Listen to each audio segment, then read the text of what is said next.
My name's Matt Dunsmore. Yep. From North Narrabeen. Pretty much surfed my whole life. Um, at North Narrabeen, I suppose. I just grew up surfing there and haven't really stopped. Why you decided to come down to Tassie? What was the thing that was making you interested in coming down? I didn't actually know too much about Tasmania itself. Yeah. I pretty much just wanted to come down to surf Shippies, really. The Yeah. wave I've been thinking about for a long time, and finally got a chance to come over and surf it. I didn't really know much about any other waves or where to go or what to do. It was pretty much my main focus was Yeah. surf that wave. So you'd heard about Shippies from when you were pretty young? Yeah, I always watched videos and saw it, how amazing it looked and how tricky it looked as well. It kind of gave me a little bit of a push to want to go surf it. Yeah. Yeah. So what were your first memories of that? Like, who can you remember the first footage that really tripped you out about it? I didn't really know any of the surfers. Ever since I first saw it, I think it was on Fuel TV or something, and then even to this day, every time I'm kind of wanting to watch a surf movie, I look up Shipsterns and watch it and watch the local guys there. It's crazy out there. Yeah. And so had you been to Tasmania before this trip? Nah, I didn't really know. Like I said, know much about it. It was never really on the card. Yeah. It was more to go surf that one wave. If that one wave was somewhere else in the world, I would have gone there. Yeah. That. Yeah. And and the Tasmania as a place, like you just stayed around the Hobart area just chasing a few different waves as far as I can tell. Like, did you have any expectations? Was it different from what you thought it might be like? I heard it was a pretty amazing place.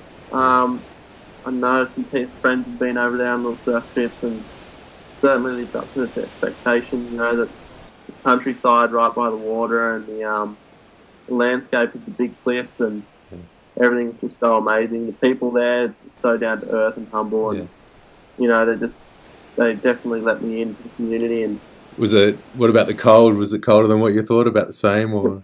It was absolutely freezing.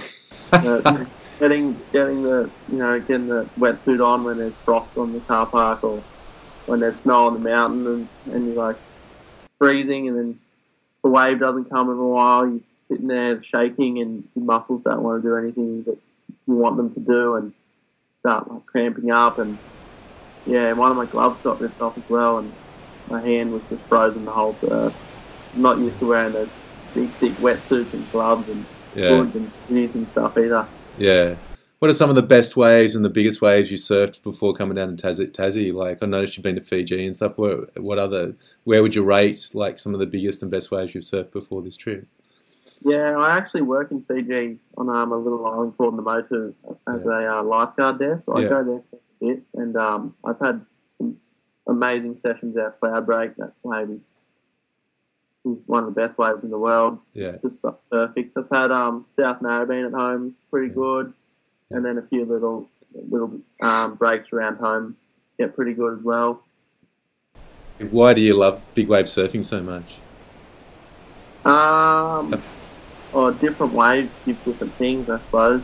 Some waves have good barrels or good drops, and I just love the adrenaline of it all and the speed you get in the water, and nothing really comes better than getting a big barrel.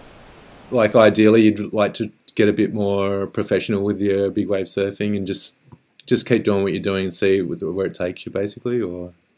Yeah, I just do it for fun. I still have a full-time job and I play a little bit of basketball here and there, so I'm always looking to get away, and that's my idea of travelling. Instead of going away and relaxing, I'd like to go away and find a hunt world and keep doing it and then push my boundaries and keep on going, I suppose. Yeah. So I just wanted to ask you how tall you were, whether you reckon it's an advantage with big wave surfing or if it actually makes any difference being a taller person. Like, you seem like you're about 6'5" or 6'6" or something. Yeah, I'm up 6'6" at the moment. Hopefully not growing anymore. Yeah. Getting tall, but it's a bit of I don't know whether it's an advantage or a disadvantage. I suppose I've got longer arms. I can paddle pretty quick, and it's not that easy having limbs going everywhere and pretty uncoordinated. But I suppose I've never really ridden anything big being small, so it's hard to know whether it's an advantage or a disadvantage. What's your fear factor when it comes to big waves? Like, does much stuff? Have you ever really been freaked out by big sets rolling through? It's certainly not a good feeling when you're about to get flogged with a big white water coming at you and there's rocks behind you and stuff. But you just need to stay calm and stay pretty much hope that the one thing that scares me is hitting your head, getting knocked out like the board, or hit your head on the bottom or whatnot. That's one thing that freaks me out, just getting unconscious in the water and not being able to control what you do and when it's coming up, and you know what I mean. So tell us about the boards you're riding at the moment. Like, what boards are you riding? What dimensions of it? Have they been pretty much the same for the last couple of years, or have you changed them up a little bit? Or I kind of just always ride bigger boards. I'm riding kind of working with Terry Fitzgerald at the moment, and we're kind of just trying to get right whether it's good to ride big boards when it's bailing a lot. I noticed that the boards I was riding at the start, the Shipsterns are a little bit big, because it was hard to lift up the tail to get down the steps and stuff. But I'm definitely working on trying to get the right dimensions, and it's going good at the moment. And all right, so talking about Shippies in Tassie, tell us about the best waves you got down that trip. Yeah, that big spit one was amazing. The whole thing. That was my first tow wave that day, and I didn't really manage to get any paddle ones before that. I just couldn't make the takeoff. Kept getting flogged, and then one of the local boys, was nice enough to give me a go behind the rope, and that was my first wave. The whole thing, I think it had like 2 or 3 steps in it. They weren't that big, but it was definitely a good feeling. And then the whole barrel like breathed in, and then spat out past me. I couldn't speak for a second or two, and then came out in the channel, and all the guys on the skis were screaming, and it was definitely a good feeling.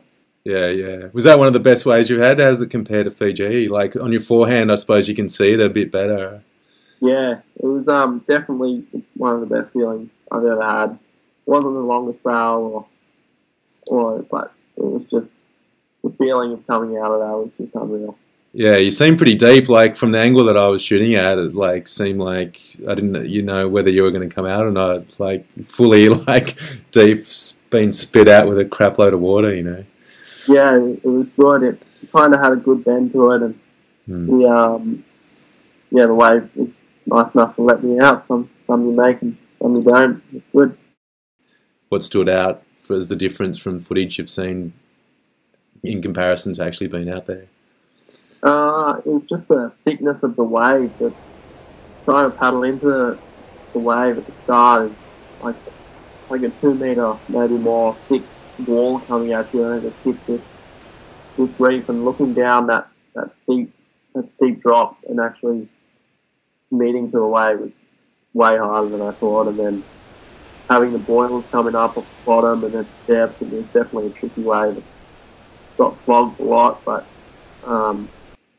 turning around after flogging and watching one of the local guys get bailed, which is good. Everyone's stoked out there, everyone's got a smile on their face and having a ball, and yeah, it's good fun. Yeah.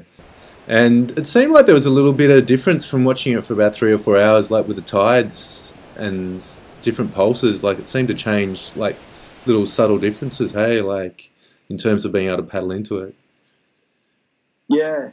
I think some waves let you in, some waves don't, and the ones that don't are normally the bigger ones, the tow waves, or some of the bodyboarders can get into them, and saw a few people try and paddle them and kind of get flogged, pin drop from the top, or not make the drop and get 2 or 3 on the head after it. Tricky. Yeah.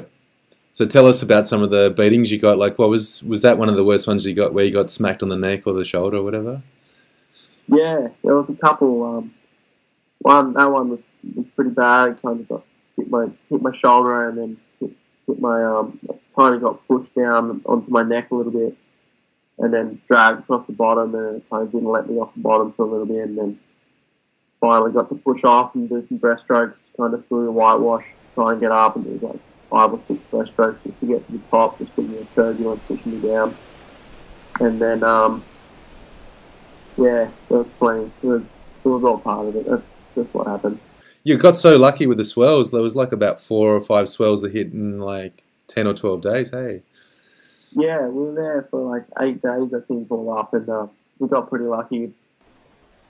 Yeah, we saw the forecast and it was good, and winds were good, so we just went over there and got lucky. Had probably 2 or 3 good surfs out there, and yeah, like some of the local boys were just shocked and just said that's unheard of. So thanking my lucky stars there. Yeah, I can't wait to get back to Tassie. I've already been keeping an eye on the forecast since I got back. Yeah. Petra just looks another level. I'd love to go try and see it and see whether I'd surf it. I know the local guys are just absolutely mental seeing what they've done out there. What are you up to for the next 6 months? Have you got any plans to hit anywhere? No real plans. I think I'm going over to the motor sometime between now and the end of the year. And maybe I'd love to go to Tahiti, maybe try and get a swell there. And everywhere's up on the cards, Hawaii as well. But it all depends on the forecast and what happens with work and money. And yeah. And what sponsors you got at the moment? You got a couple of sponsors, like you mentioned Terry Fitzgerald. You got any other sponsors at all? Yeah, Directo Wetsuits put me out with their wetsuits, which was a big help. And then got buttered, as you said, some good boards, and and then we got a Mexicano restaurant at Narrabeen, some amazing food, and the margaritas there, die for. And then Barnacle put me up with some really good clothes.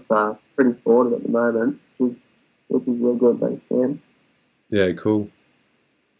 All right, well, thanks for your time, man, and yeah, I'll talk to you soon. All right, no worries. Thanks a lot.